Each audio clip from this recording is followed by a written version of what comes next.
Welcome to the Shakesfic podcast, where we look at Shakespeare's plays and discuss how they've been rewritten for a new world. I'm your host, Koel Chatterjee, and today we are traveling far from the marbled arches of Verona. We're heading to the Paris of the East, 1920s Shanghai, to dive into Chloe Gong's masterful Secret Shanghai Duology, These Violent Delights, and Our Violent Ends. We all know the story of Romeo and Juliet, the star-crossed lover's blueprint featuring a blood feud so deep it consumes the next generation. It's a tale of ancestral hate and a love that acts as a brief candle in a dark world. But what happens when you take that candle and move it to a city that's already on fire? Chloe Gong doesn't just retell Shakespeare, she translocates him, trading the marble balconies of Italy for the neon lit, blood soaked streets of 1920s Shanghai.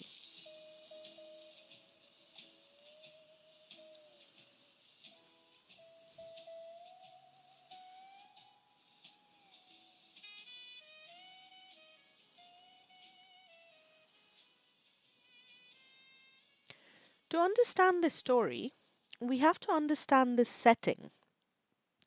1920s Shanghai was a city of glamour and grit. It was a treaty port carved up by foreign powers, the British, the French, the Americans, all claiming pieces of Chinese soil as their own international settlements. In Gong's world, the feud isn't just family pride, it's corporate and colonial warfare. The Capulets are the Scarlet Gang, led by the Sai family, native power players trying to hold on to their city.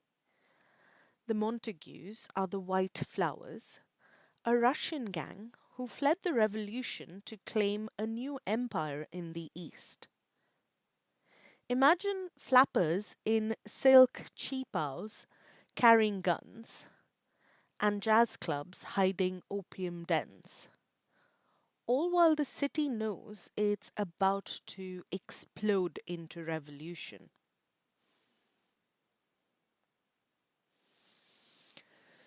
The story follows Juliet Sy back from years in America to claim her place as the Scarlet Heir, and Roma Montagov, the boy who broke her heart and betrayed her family years ago. But they have a bigger problem than their feud.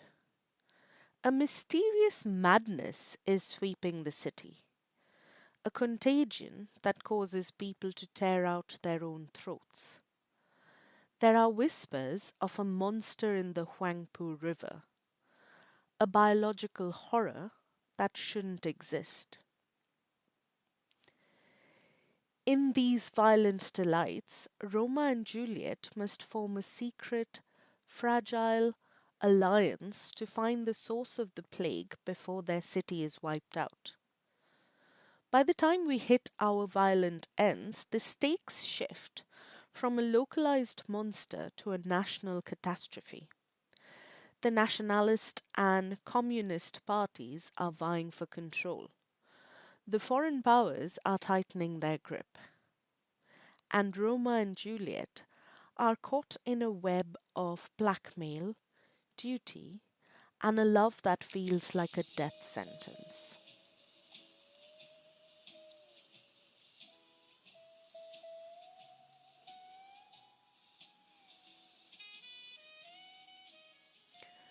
I do think that while Roma and Juliet represent the high stakes tragedy of leadership, the soul of these books lives in the inner circle, And what makes Gong's work feel so modern is her inclusivity. She gives us Marshall Seo and Benedict Montague, whose queer romance provides a soft, yearning counterpoint to the brutal violence of the gangs. Even more striking is Kathleen Celia Tsai, a trans woman navigating the complexities of 1920s high society and gang life. Her journey for self actualization mirrors the city's own struggle for sovereignty. And then there is the linguistic code switching. Gong's prose is a masterclass in atmosphere. Characters switch between English, French, Russian, and Shanghainese mid sentence, which is reminiscent of the lives of many multilingual people in modern societies, and echoes my own experience of switching between English, Hindi, Urdu, and Bengali, with the occasional French phrase thrown in. It's a brilliant way to show the fragmented identity of the characters, the feeling of being a stranger in your own skin that I suspect many readers might identify with. When Juliet swears in her native tongue, but strategizes in the language of her colonizers, we feel the friction of her world. It reminds us that in this Shanghai, language is a weapon as much as a tool. Of course, we must briefly mention the monster in the Huangpu River. Without spoiling the who or why, the creature in these books is a literal manifestation of colonial greed, which I will analyze in more detail in the spoilers section further on.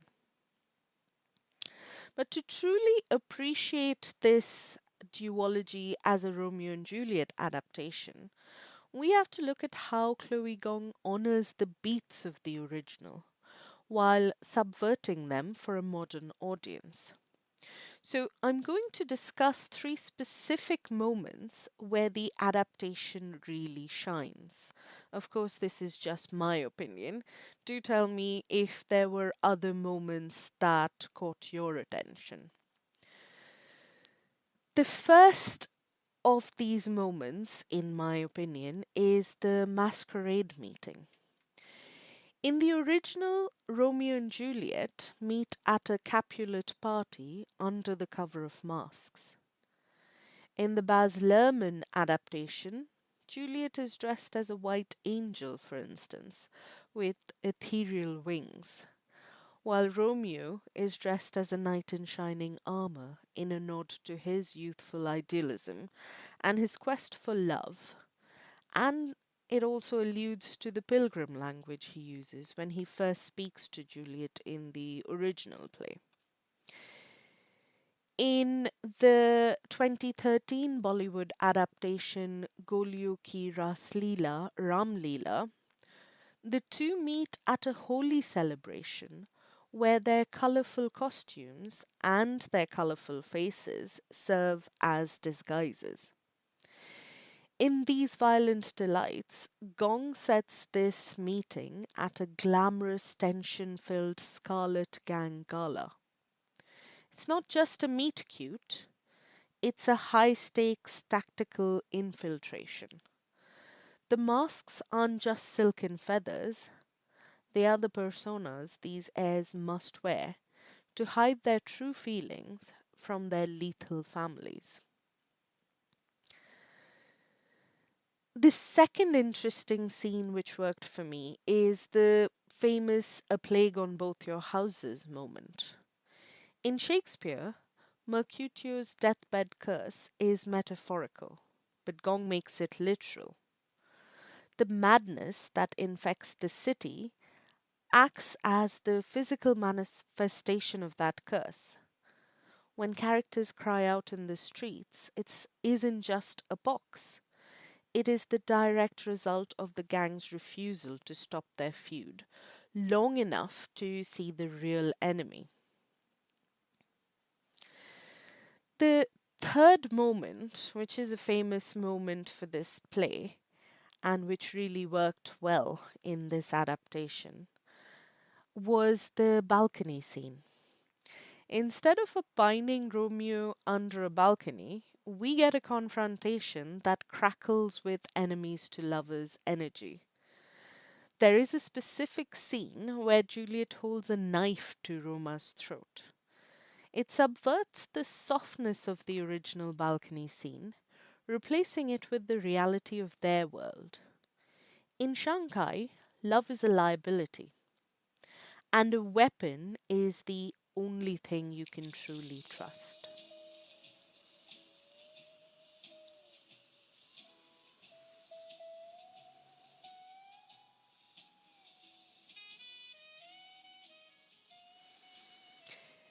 If you're the kind of reader who says just one more chapter, Chloe Gong is your worst enemy.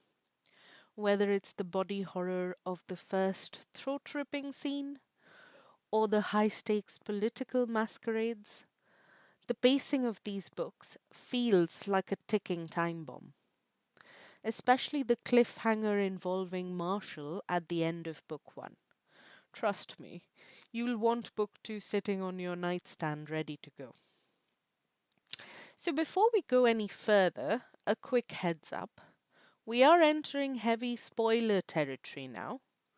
I'll be breaking down specific page turning moments and the ending of our violent ends. If you want to experience the shocks for yourself, I'd suggest skipping ahead to the recommendations section at the end of the podcast. Still here? Good.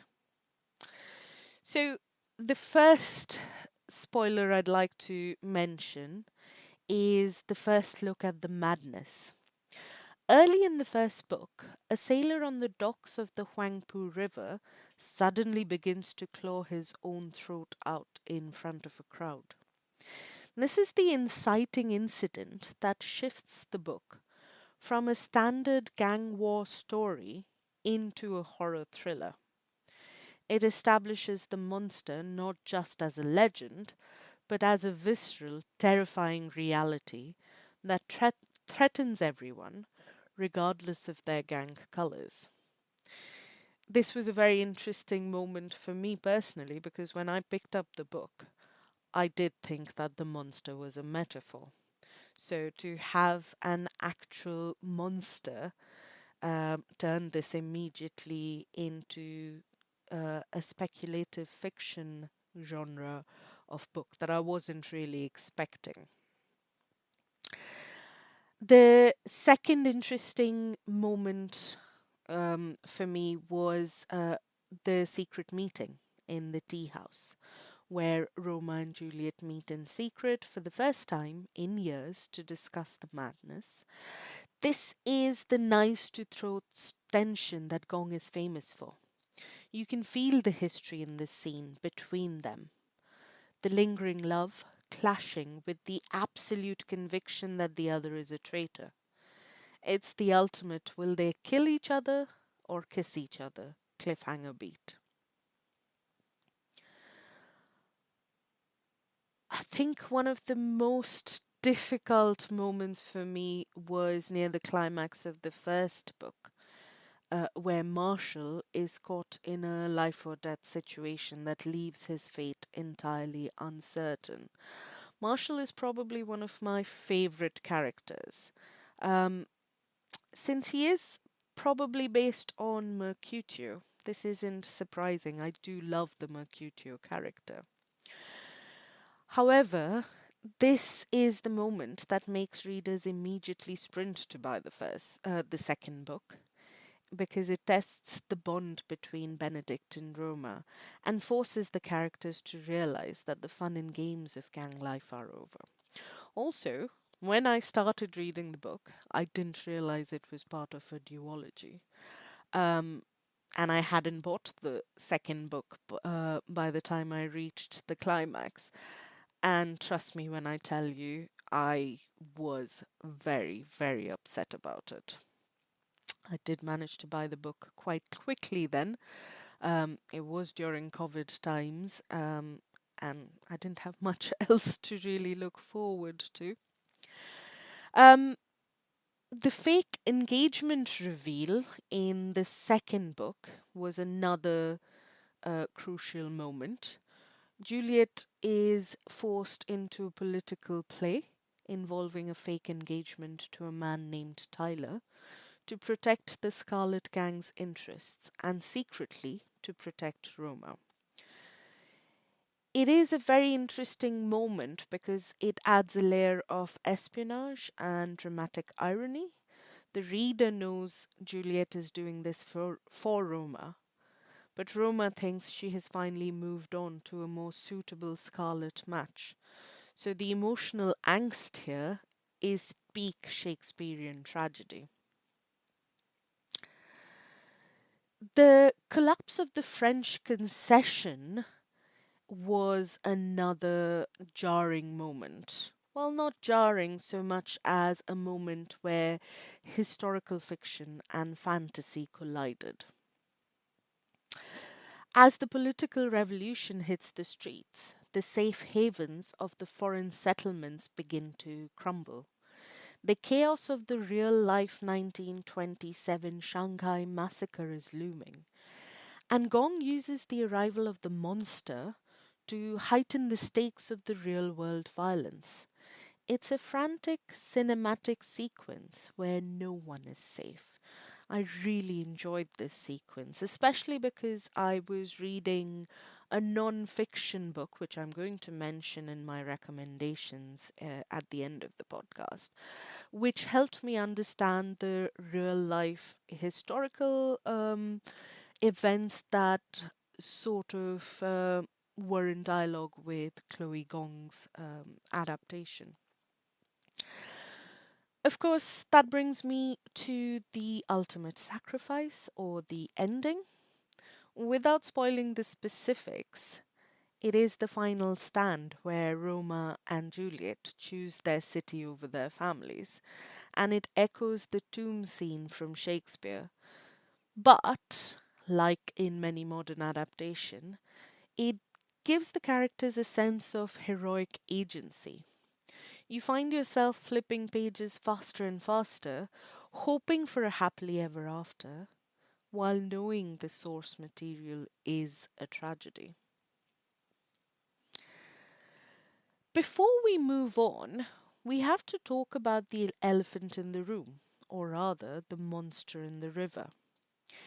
When these violent delights hit shelves in November 2020, it landed in a world that looked eerily like the one on the page.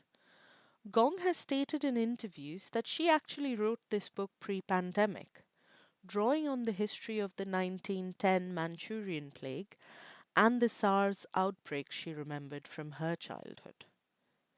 But for readers in 2020, which included me, the parallels were almost haunting.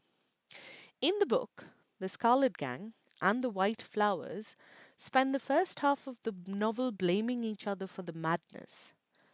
The Chinese call it a Russian disease, and the Russians call it native filth.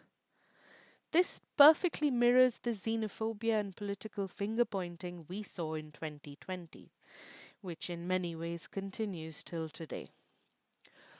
Gong uses the plague to show that when a crisis hits, the first instinct of those in power isn't to heal, but to find a scapegoat.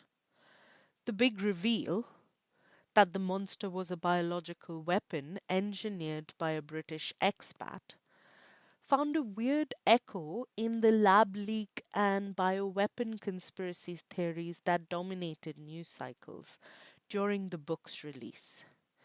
In Gong's world, the monsters aren't just the creatures with many legs. They are the colonial powers who realize that a sick population is easier to control than a healthy one. The madness causes people to tear at their own throats, a visceral, horrifying image of self destruction. In a 2020 context, this felt like a metaphor for the social breakdown many were feeling. It wasn't just a physical virus, it was the madness of isolation, misinformation, and the feeling that the fabric of society was literally ripping apart. As Gong herself put it, the monster is a physical manifestation of invasion and infection. It forces these rival gangs to realize that there is a difference between hating an equal rival and fighting an outside oppressive entity. It's a powerful reminder that sometimes it takes a literal monster to make us see the metaphorical ones.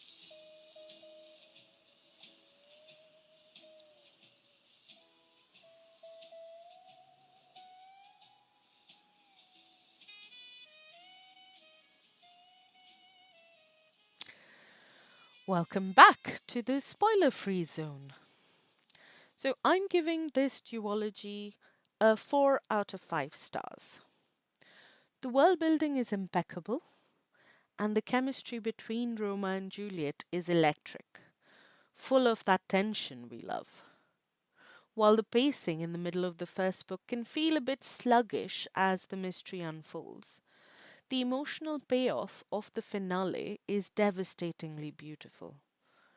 It honors the tragedy of the original while giving the characters agency Shakespeare never allowed them.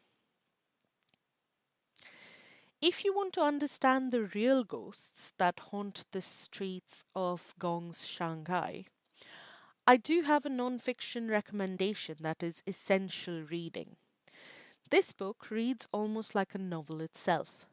Stella Dong paints a vivid, terrifying, and intoxicating picture of the city from the mid 19th century through the 1940s in Shanghai, the rise and fall of a decadent city. It covers everything Gong touches on: the opium trade, how the city was built on the back of a drug epidemic fueled by Western powers; the Green Gang, the real life inspiration for the Scarlet Gang, led by the infamous big eared Du Yuesheng; and the concessions, the bizarre legal reality where different streets were governed by different European countries.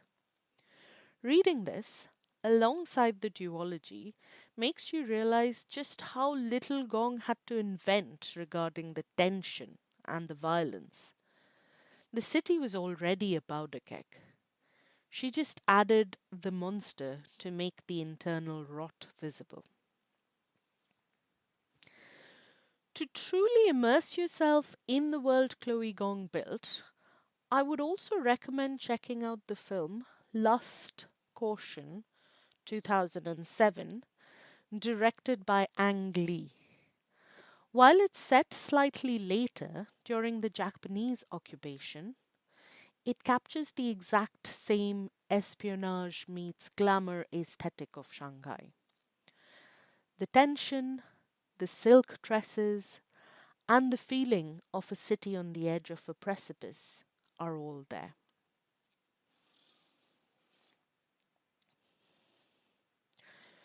So, whether you're drawn to the political intrigue of the gangs, the heartbreaking queer representation, or the historical tragedy of a city under siege, these violent delights and our violent ends offer a world that lingers long after the final page.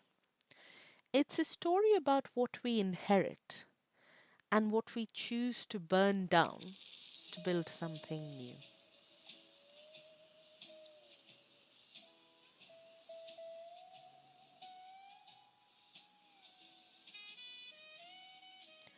Before I sign off, I want to leave you with three questions to ponder or discuss with your fellow readers.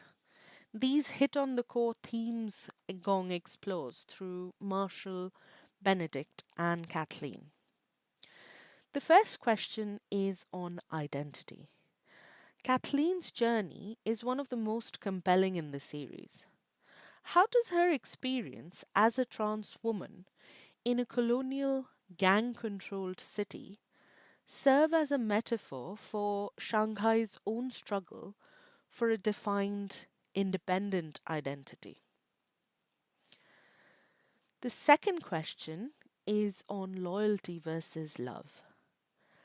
Benedict and Marshall often find themselves caught between their feelings for each other and their duty to their respective and warring gangs. Is their quiet rebellion more or less effective than Roma and Juliet's loud one? The last question is on the nature of the monster.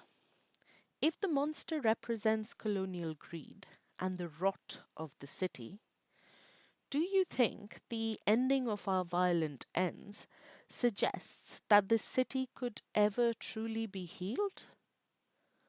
Or was the destruction of the old world necessary for something new to grow?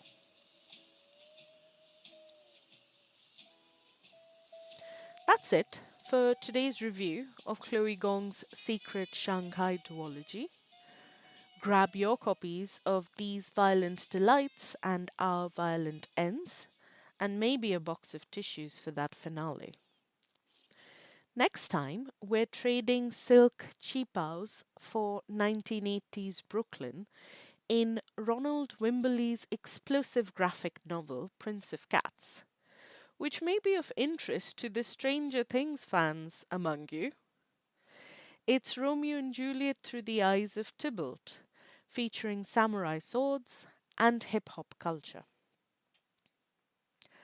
I've been your host, Koel Chatterjee. Make sure to subscribe and leave us a review. I hope you enjoyed listening to me as much as I've enjoyed talking to you.